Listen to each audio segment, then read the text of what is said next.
The 1960s was a tumultuous time of social upheaval and cultural change. One band at the forefront of the counterculture movement was Jefferson Airplane, known for its psychedelic rock hits, and lead singer Grace Slick was the voice behind many of these iconic songs.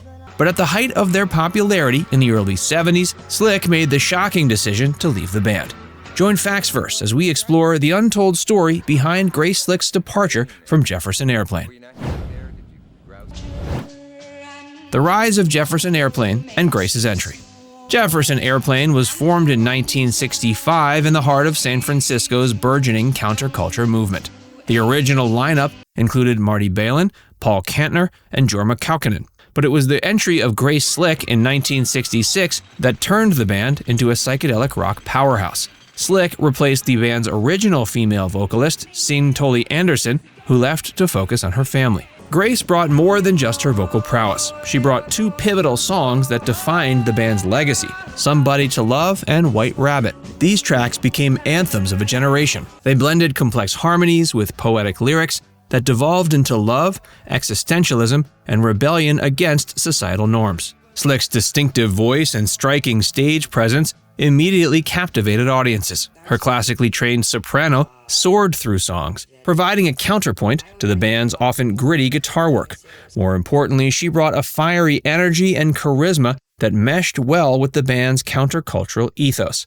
She was unapologetically outspoken, becoming a feminist icon in an era where women in rock were often relegated to the background. Critically, Slick's arrival aligned perfectly with the Summer of Love in 1967, a monumental cultural event that saw hundreds of thousands of young people descend upon San Francisco. Jefferson Airplane's performance at the Monterey Pop Festival that year cemented their status as one of the defining bands of the psychedelic era.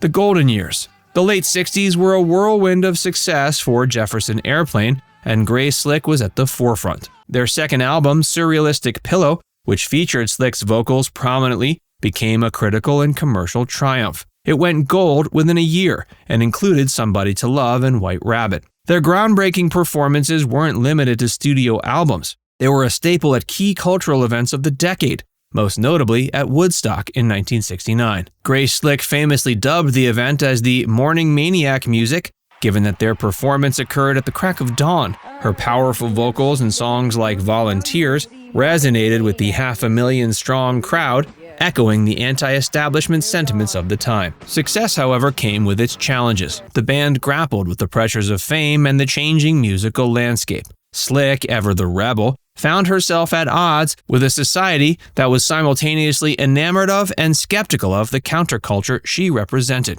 Her outspoken political views and unapologetic lifestyle made headlines, but also courted controversy. And yet, despite the hurdles, the band's influence on rock and popular culture was indelible. They garnered several awards and honors, including a Grammy Lifetime Achievement Award, solidifying their place in rock history. Their music became a soundtrack to a tumultuous era, capturing the hope, despair, and rebellious spirit that defined the 60s. The first signs of strain. As the 70s dawns, the landscape of rock underwent significant shifts. Jefferson Airplane wasn't immune to these changes. Marty Balin, one of the founding members, left in 1971.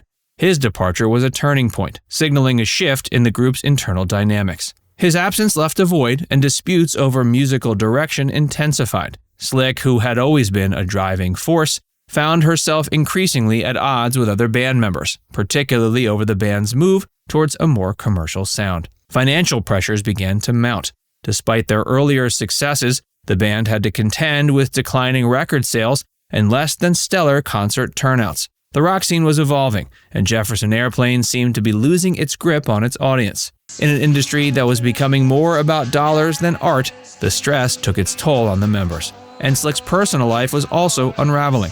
She struggled with substance abuse, an issue not uncommon at that point. Her performances became unpredictable, and tensions within the group reached a boiling point.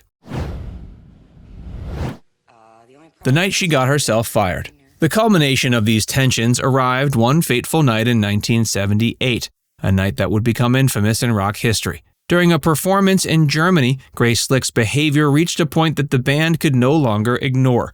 Consumed by alcohol and unchecked emotions, she unleashed a tirade against the audience, making derogatory statements and slurs. The incident shocked not only the fans but also her bandmates. This was a point of no return, a public explosion that led to her firing from the band. It was a dramatic and sad end to what had been a groundbreaking journey with Jefferson Airplane. The emotional and personal implications of the event were profound for Slick and the band. For someone who had been a symbol of the countercultural movement, the episode marked a personal low. It was a public admission, intentional or not, of her struggles both within and outside the band. It was a wake-up call for Slick as well, who later admitted the need for personal and professional changes. Her life after Jefferson Airplane. Her departure was far from the end of her journey. After a brief hiatus, she returned to the music scene, joining the spin-off band Jefferson Starship, but her involvement was short-lived, and she eventually parted ways with them as well, citing musical differences and the commercial direction the band was taking. The 1980s and 90s were transformative years for Slick. She released a solo album, Software, in 1984, but it failed to achieve the same level of success as her previous works. Facing the reality of an evolving music industry and her waning influence in it, Slick made a surprising career pivot. She turned to visual arts. Drawing on her lifelong passion for painting, Slick transitioned into a successful second act as a visual artist. Her artwork, much like her songs, were imbued with themes of rebellion, freedom, and counterculture. The shift to painting was not merely a hobby, but a profound form of self-expression. In interviews, she stated that art provided her the same level of emotional satisfaction that music once did, giving her a renewed sense of purpose. She also confronted her issues with substance abuse and took steps to lead a healthier life.